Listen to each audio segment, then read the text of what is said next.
Battle to the heavens की सोसम से video के अंदर एक बार फिर से आपका स्वागत है। तो इस वीडियो के अंदर ज़ियाओयान और यूनर हेविली टूम से बाहर आने वाले हैं और साथ ही ज़ियाओयान का सामना होने वाला है दो हन क्लैन के एल्डर से। और भाई काफी सारे बंदे बोल रहे थे कि तुमने हेविली टूम आर्क और गोकुलन आर्क के लास्ट पार्ट नहीं डाले, तो भाई आज की और कल की वीडियो में हम हेविली टूम आर्क और गोकुलन आर्क दोनों आर्क निपटा देंगे और फिर परसों से हम अपना ज़ियामा एम्पायर आर्क कंटिन्यू करेंगे। तो चलो यार और ज्यादा बकवास न करते हुए वीडियो करते हैं शुरू। तो जैसा कि हमने इसके पिछले पार्ट में देखा था कि जो ज़ियाओयान होता है वो हनिया और हनली को टपका देता है, जिसके बाद हेविली टूम सभी लोगों को एक्सपेल करने लगती है और हेविली टूम के अंदर जितने भी लोगों ने एंटर किया होता है वो सभी लोग बाहर आ जाते हैं। तो हमारे इस पार्ट की शुरुआत बिल्कुल वहीं से होती है जहाँ पे ज़ियाओयान और यूनर भी हेविली टूम से बाहर आ जाते हैं। और जब आसमान में खड़ी हुई यूनर को एल्डर टोंगजुआन और गोकुलन के बाकी सभी लोग दिखते हैं तो वो सभी एक चैन की सांस लेते हैं, क्योंकि अगर बात करें गोकुलन की तो यूनर उनकी सबसे इंपॉर्टेंट मेंबर है और अगर हेविली टूम के अंदर यूनर को कुछ हो जाता है तो फिर पता नहीं ये अपना मुंह छुपा के कहाँ पे रो रहे होते हैं। और थोड़ी देर तक यूनर को देखने के बाद एल्डर टोंगजुआन की नजर जाती है ज़ियाओयान के ऊपर, जिसे देख के वो शॉक्ड हो जाते हैं और उनकी आंखें खुली की खुली रह जाती हैं, क्योंकि अपनी खतरनाक आई साइट की मदद से उन्हें पता चल चुका था कि ज़ियाओयान का ऑरा ऑलरेडी 2 जून 8 स्टार के पीक पे पहुंच चुका है। और कल्टीवेशन की ऐसी भयानक स्पीड को देख के वो भी शौक में होते हैं। और तभी गोकुलन के कुछ एल्डर्स भी एक दूसरे की तरफ देखते हैं और अभी उन लोगों के चेहरे पे भी शौक दिखाई दे रहा होता है और वो सभी अपनी शौक से भरी आवाज में कहते हैं कि इस लड़के का ऑरा ऑलरेडी 3 स्टार से बढ़ चुका है। और तभी एल्डर टोंगजुआन की भौहें सिकुड़ जाती है और वो अपने मन में कहते हैं कि क्या ये एल्डर ज़ियाओजुआन की टूम की वजह से, क्योंकि वही इकलौते ऐसे हैं जिनके पास ऐसी भयानक लेवल की नॉलेज थी। और भाई एल्डर टोंगजुआन को बेहतर से पता होता है कि अपनी स्ट्रेंथ को 3 स्टार से बढ़ाना काफी डिफिकल्ट होता है। और जब सभी लोगों की नजरें ज़ियाओयान और यूनर के ऊपर टिकी होती है तो वो दोनों भी अपने चारों तरफ देख रहे होते हैं। और तभी ज़ियाओयान की नजरें जाती है हनी और हनली की डेड बॉडी के ऊपर, जो कि अभी आसमान में फ्लोट कर रही होती है। और इन दोनों की डेड बॉडी को हेविली टूम से बाहर देख के ज़ियाओयान अपनी भौहें सिकोड़ते हुए कहता है ये बड़ी अनएक्सपेक्टेड बात है कि हनी और हनली की डेड बॉडी को भी हेविली टूम ने बाहर फेंक दिया है। यार तभी ज़ियाओयान को अपनी तरफ 2 लोग आते हुए दिखाई देते हैं और ये होते हैं यान क्लैन की हुआजी और हुआजुआन। और ज़ियाओयान को देख के हुआजुआन अपने हाथों कप करते हुए कहता है कि ब्रदर ज़ियाओयान ये बड़ी अनएक्सपेक्टेड बात है कि इन 2 सालों में आपकी स्ट्रेंथ इस लेवल तक पहुंच चुकी है। और ये सुन के ज़ियाओयान भी मुस्कुराते हुए कहता है कि ब्रदर हुआजुआन आपने भी इन 2 सालों के अंदर काफी अच्छा किया है। और हुआजुआन को देख के ज़ियाओयान को भी पता चल चुका था कि उसकी स्ट्रेंथ 2 जून के 8 स्टार के पीक पे पहुंचने ही वाली है। और ज़ियाओयान के इन शब्दों को सुन के हुआजुआन कहता है कि ब्रदर ज़ियाओयान मैं आपसे कैसे कंपेयर कर सकता हूँ। और ये सुन के ज़ियाओयान भी मुस्कुराने लगता है और उसे अच्छे से पता था कि अगर उसे एंसेस्टर ज़ियाओजुआन की इनहेरिटेंस नहीं मिलती तो फिर वो कद उस लेवल तक नहीं पहुंच पाता। और जब ज़ियाओयान और हुआजुआन बातें कर रहे होते हैं तभी गो चिंगयांग का ग्रुप भी ज़ियाओयान के पास आ जाता है और वो चारों भी मुस्कुराते हुए ज़ियाओयान को कांग्रेचुलेशंस बोलते हैं। अभी गो चिंगयांग आसमान में मौजूद हनिया और हनली की डेड बॉडीज को देख के कहता है कि इन दोनों की किस्मत कुछ ज्यादा ही खराब रही। और गो चिंगयांग के इन शब्दों को सुन के ज़ियाओयान की भौहें सिकुड़ जाती है और वो बिना किसी हिचकिचाहट के कहता है कि ये तो वैसा है कि जैसी करनी वैसी भरनी। और ज़ियाओयान की इस खतरनाक रिप्लाई को सुन के गो चिंगयांग को समझ आ जाता है कि हो ना हो हनिया और हनली को ज़ियाओयान ने ठोका है और ऊपर से तब जब उसकी स्ट्रेंथ इतनी खतरनाक तरीके से बढ़ चुकी हो। और अगर वो यूनर के साथ मिलकर फाइट करता है तो फिर उसके लिए हनिया और हनली को मारना कोई बड़ी बात नहीं है। और ये सब सोचने के बाद गो चिंगयांग कहता है कि ये मामला थोड़ा परेशानी भरा होने वाला है, क्योंकि यहाँ पे हन क्लैन के 2 बुड्ढे ऑलरेडी मौजूद है जो कि हनिया और हनली का वेट कर रहे हैं। और ये सुन के ज़ियाओयान के दिल की धड़कनें बढ़ जाती है और इससे पहले कि वो कुछ कह पाता तभी उससे अपनी तरफ 2 डार्क ब्लैक ओरे आते हुए दिखाई देते हैं और पलक झपकते ही वो दोनों डार्क ब्लैक ओरे हनिया और हनली की साइड में अपीयर होते हैं। और उन दोनों डार्क ब्लैक ओरों में से बाहर निकल के आते हैं 2 बुड्ढे जो कि अभी हनिया और हनली की डेड बॉडीज को ही देख रहे होते हैं। और हनिया और हनली की डेड बॉडीज को देख के वो दोनों ही बुड्ढे शॉक्ड हो जाते हैं और उन्हें बिल्कुल भी बिलीव नहीं हो रहा होता कि हनिया और हनली जो कि इतने स्ट्रॉन्ग है वो हेविली टूम के अंदर अपनी जान गंवा देंगे। और हनिया और हनली की ऐसी हालत को देख के उन दोनों बुड्ढों की आंखें एकदम ब्लड रेड हो जाती है और इन दोनों बुड्ढों की ब्लड रेड आंखों को देख के सभी लोग थोड़ा पीछे हो जाते हैं, क्योंकि उन्हें डर होता है कि कहीं ये दोनों बुड्ढे गुस्से में पागल होकर उनके ऊपर ही अटैक न कर दे। और तभी इन दोनों हन क्लैन के बुड्ढों की गुस्से से भरी नजर जाती है ज़ियाओयान के ऊपर, क्योंकि हेविली टूम में एंटर करने से पहले इन दोनों को पता था कि हनिया और हनली ज़ियाओयान को टपकाने की प्लानिंग कर रहे हैं। लेकिन ज़ियाओयान भी बिल्कुल सही सलामत है और ऊपर से इसकी स्ट्रेंथ भी इतनी भयानक लेवल पे बढ़ चुकी है और वहीं पे हनिया और हनली यहाँ पे डेड पड़े हुए हैं। और ऐसे सीन को देख के उन दोनों बुड्ढों का शक सीधा ज़ियाओयान के ऊपर ही जाता है और अभी ये दोनों ही बुड्ढे खतरनाक तरीके से ज़ियाओयान को ही देख रहे होते हैं। और तभी उनमें से एक बुड्ढा कहता है कि ज़ियाओयान, और ये सुन के ज़ियाओयान की नजरें भी उस बुड्ढे के ऊपर जाती है और वो कहता है कि क्या हुआ, क्या तुम्हें मुझसे कुछ कहना है। और ज़ियाओयान के इन शब्दों को सुन के वो बुड्ढा कहता है कि हमको चाहिए रिवेंज, यानी कि जान के बदले जान। और ये कहते हैं वो बुड्ढा कहीं डार्क ब्लैक चेन्स को बाहर निकाल लेता है जिसके अंदर भयानक लेवल की एनर्जी भरी होती है और वो सभी डार्क ब्लैक चेन्स स्पेस को फाड़ते हुए ज़ियाओयान की तरफ शूट हो जाती है। और इस बुड्ढे को अपने ऊपर अटैक करते हुए देख ज़ियाओयान भी अपना एक हाथ जिसे कि हेविली फ्लेम ने कवर करके रखा था उसे आगे की तरफ दे मारता है और वो हाथ बड़ी आसानी से उन डार्क ब्लैक चेन्स को पकड़ लेता है। और ज़ियाओयान की जो हेविली फ्लेम होती है वो टारगेट करती है उन दोनों बुड्ढों को और ये देख के वो दोनों बुड्ढे भी अपने हाथों को क्लेंच कर देते हैं। और तभी वो डार्क ब्लैक चेन्स का ब्लैक फोक किसी ड्रैगन की तरह दहाड़ने लगता है और वो सीधा जाके ज़ियाओयान की पर्पल फ्लेम से भिड़ जाता है। और जब ज़ियाओयान की हेविली फ्लेम और वो ब्लैक फोक लोग एक दूसरे से कोलाइड हो रहे होते हैं, तभी एक बैंग साउंड के साथ वो दोनों ब्लास्ट हो जाते हैं और इसी वजह से उन डार्क ब्लैक चेन्स में भी क्रैक्स आने लगते हैं और तुरंत ही वो डार्क ब्लैक चेन्स फट जाती है और इस कोलिजन की वजह से वहाँ पे खतरनाक लेवल की विन एनर्जी चारों तरफ फैल जाती है और तभी ज़ियान अपने कंधों को थोड़ा फड़फड़ाता है और इस भयानक विन एनर्जी का इम्पैक्ट उसके ऊपर से हट जाता है और भाई वो दोनों हन क्लैन के बुड्ढे इस फोर्स की वजह से काफी पीछे तक घसीटते हुए चले जाते हैं यार। तभी ज़ियान उन डार्क ब्लैक चेन्स को जिसे उसने अपने हाथ में पकड़ रखा होता है उन्हें एक साइड में फेंक देता है और फिर अपने ऐसी कोल्ड आवाज में हंसते हुए कहता है कि एक बुड्ढे को इतना बेशरम नहीं होना चाहिए और तभी वो दोनों बुड्ढे भी जैसे तैसे करके अपने आप को स्टेबल करते हैं और अभी इन दोनों बुड्ढों की एक्सप्रेशन काफी गंदे हो चुके थे और भाई भले ये दोनों बुड्ढे भी एक 8 स्टार दो सुनो लेकिन फिर भी अपने ठरकी ज़ियान में कुछ बिगाड़ नहीं पाए और हन क्लैन के इन दोनों बुड्ढों को ज़ियान से फाइट करते हुए देख एल्डर टोंग जुआन की भौं सिकुड़ जाती है और वो कहते हैं कि हर्लिन ये मेरा गोर इल्म है तुम्हारा हन इल्म नहीं। और एल्डर टोंग जुआन की इस बात को सुन के वो बुड्ढा हर्लिन एकदम गुस्से में आ जाता है और अपनी गुस्से से भरी आवाज में कहता है कि जुआन टोंग यहाँ पे हमारे हन क्लैन के मेंबर्स के जाने चली गई है और इसका ब्लेम तुम सभी के ऊपर जाता है और तभी वो दूसरा बुड्ढा भी जो कि अभी तक चुपचाप खड़ा हुआ था उसकी नजर ज़ियान के ऊपर जाती है और वो कहता है कि ज़ियान तुम्हें हमारे साथ हन क्लैन चलना चाहिए और अगर तुमने सच में हनी और रनली को नहीं मारा है तो हम लोग तुम्हारे लिए चीजें बिल्कुल भी डिफिकल्ट नहीं करेंगे। और इस बुड्ढे के इन शब्दों को सुनकर ज़ियान हंसने लगता है और कहता है कि लगता है दोनों बुड्ढा का दिमाग खराब हो चुका है, अभी तुम दोनों यहाँ पे ऐसे बकवास कर रहे हो। और दूर खड़ी हुई यूनिवर्सिटी भी इन दोनों हन क्लैन के बुड्ढों के ऊपर जाती है और वो उन दोनों बुड्ढों को ही देखते हुए कहती है कि हैविलटॉन खतरों से भरी हुई है और उसके अंदर एंटर करने के बाद कोई भी एक गारंटी नहीं दे सकता कि कोई सही सलामत हैविलटॉन से बाहर आ पाएगा।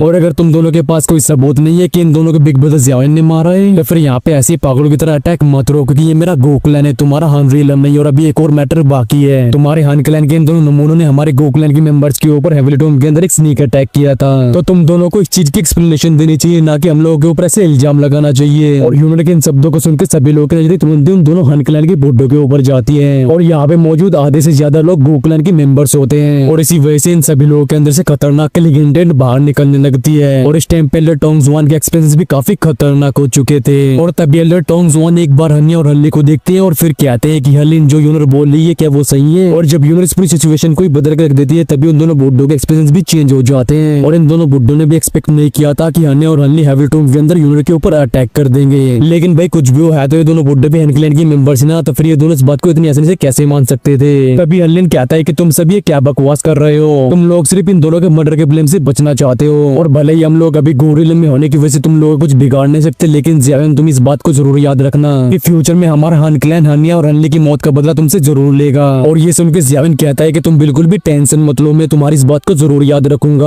और ज़ियान के इस रिप्लाई को सुनकर उन दोनों बुड्ढों के एक्सप्रेशंस और भी डार्क और कोल्ड हो जाते हैं। और अगर भाई यहाँ पे गो क्लैन के मेंबर्स भी नहीं होते तब भी इन दोनों बुड्ढों की इतनी औकात नहीं थी कि वो ज़ियान को कैप्चर करके हन क्लैन ले जा सके, तो वो दोनों अपने गुस्से को दबाने के अलावा कुछ कर भी नहीं सकते थे। तभी वो दोनों बुड्ढे अपने हाथों को वेव करते हैं और हनिया और हल्ली की डेड बॉडीज को अपने पास रख लेते हैं। और अभी ये दोनों बुड्ढे इतने ज्यादा गुस्से में होते हैं कि इन दोनों का चेहरा भी ग्रीन पड़ चुका था। यार ये दोनों बुड्ढे एक बार ज़ियान को देखते हैं जिसके बाद ये दोनों बुड्ढे लाइटनिंग स्पीड से गोरिल्ला से बाहर चले जाते हैं और इन दोनों बुड्ढों को वहां से जाते हुए देख ज़ियान के एक्सप्रेशंस ऐसी कोल्ड हो जाते हैं, जिसके बाद वो अपने चारों तरफ देखने लगता है और अपने चारों तरफ देखने के बाद उसे पता चलता है कि यहाँ पे लिटिल फेरी डॉक्टर ग्रुप मौजूद ही नहीं है। और इस सीन को देख के ज़ियान की भौहें सिकुड़ जाती है क्योंकि जब तक कोई डेंजर सिचुएशन खड़ी नहीं होती तब तक लिटिल फेरी डॉक्टर देसी दारू को इंग्लैंड गोरिल्ला को छोड़ के नहीं जाएंगे। यार जब ये दोनों बुड्ढे वहां से चले जाते हैं तब एल्डर टोंग जुआन अपनी जगह से डिसअपीयर होकर यूनर के एकदम सामने अपीयर होते हैं और कहते हैं यूनर क्या तुम ठीक हो। ये सुन के यूनर भी अपने सर को हाँ में हिला देती है और तभी ज़ियान एल्डर टोंग जुआन से पूछता है कि एल्डर टोंग जुआन क्या मैं जान सकता हूँ कि लिटिल फेरी डॉक्टर ग्रुप कहाँ पे है। तभी एल्डर टोंग जुआन बताते हैं कि वो लोग तुम्हारे हैविलटॉन के अंदर एंटर करने के 3 महीने बाद ही यहाँ से चले गए थे और शायद से वो लोग फॉलिंग स्टार पवेलियन वापस जा चुके हैं और ऐसा क्या हुआ है उसकी इन्फॉर्मेशन हमारे पास भी नहीं है। और यहाँ से जाने से पहले उन लोगों ने बोला था कि जैसे ही तुम हैविलटॉन से बाहर आओ तो तुम्हें तुरंत ही फॉलिंग स्टार पवेलियन वापस लौटना होगा। और ये सुनते ही ज़ियान काफी ज्यादा टेंशन में आ जाता है, फिर अपने सर को हाँ में हिलाता है और फिर उसके जाते ही यूनर की तरफ जिसे देख कर वो हिचकिचाते हुए कहता है कि लगता है ये मैटर कुछ ज्यादा ही बड़ा है, तो इस वजह से मैं गो क्लैन के अंदर ज्यादा टाइम तक नहीं रुक सकता और क्या तुम मेरे साथ चलना चाहती हो।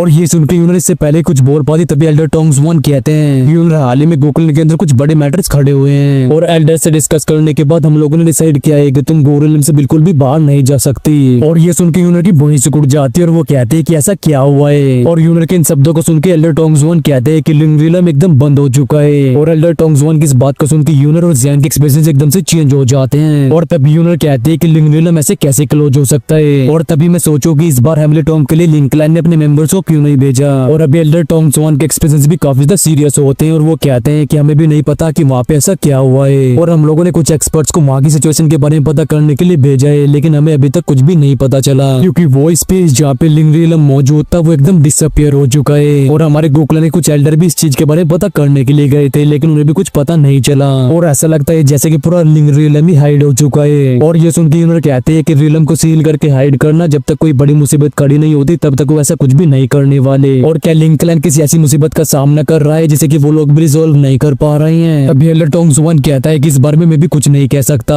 और भले ही पिछले कुछ सालों में लिंक क्लैन एकदम डिक्लाइन होने के कगार पे ही खड़ा हो, लेकिन फिर भी उनकी फाउंडेशन काफी तगड़ी है, यहाँ तक कि हमारा गोकुलन भी लिंक क्लैन को सद तक नहीं ले जा सकता। और क्लैन हेड खुद इस चीज के बारे में पता कर रहे हैं। और अगर सच में लिंक क्लैन किसी डिजास्टर का सामना कर रहा है तो फिर हम लोगों को और भी केयरफुल रहना होगा। और इसी वजह से आप यंग मिस गोरिलन से बाहर नहीं जा सकती। और ये सुन के यूनर के एक्सप्रेशन काफी से सीरियस हो जाते हैं, क्योंकि इतने सालों में ये पहली बार है जब किसी एंशिएंट क्लैन को अपने आप को छुपाना पड़ रहा है। और तभी जियाविन कहता है कि यूनर ये सही टाइम नहीं है और मुझे लगता है कि तुम्हें गोरिलन के अंदर ही रहना चाहिए, क्योंकि ये जगह ही तुम्हारे लिए सबसे ज्यादा सेफ है। और जियाविन के इन शब्दों को सुन के एल्डर टोंग जुआन भी हाँ में नोट करते हैं। और जियाविन की इस बात को सुन के यूनर भी हिचकिचाते हुए अपने सर को हाँ में लाती है और फिर कहती है कि अगर ऐसी बात है तो फिर बिग ब्रदर जियाविन आपको बाहर बहुत ही ज्यादा केयरफुल रहना होगा, क्योंकि आपकी और हन क्लैन की दुश्मनी काफी गहरी होती जा रही है। और वो कब अपने ट्रू एक्सपर्ट्स को भेज दे उसके बारे में कुछ कहा नहीं जा सकता। और ये सुन के जियाविन भी अपने सर को हाँ में ला देता है। और तभी एल्डर टोंग जुआन हंसते हुए कहते हैं कि लिटिल फ्रेंड जियाविन, तुम्हें एक रात के लिए हमारे गोकुलम के अंदर ही रुकना होगा, क्योंकि कल हमारा गोकुलम सभी लोगों के साथ तुम्हें भी गोकुलम से रवाना कर देगा।